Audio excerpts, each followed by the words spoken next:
Welcome to today's striking and fielding game, Rolling Fielding Frenzy.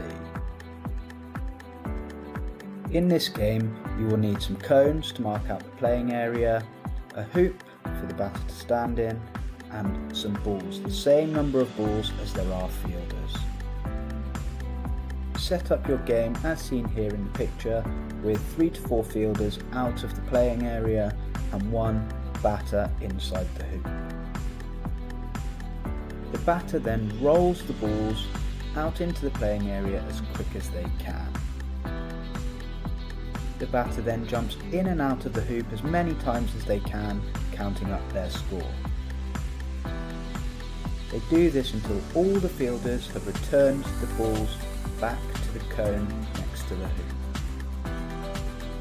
Ensure everyone gets a go and the highest score is the winner. Here are some adaptations for you to consider. We hope you had fun in today's game and we look forward to seeing you in the next one.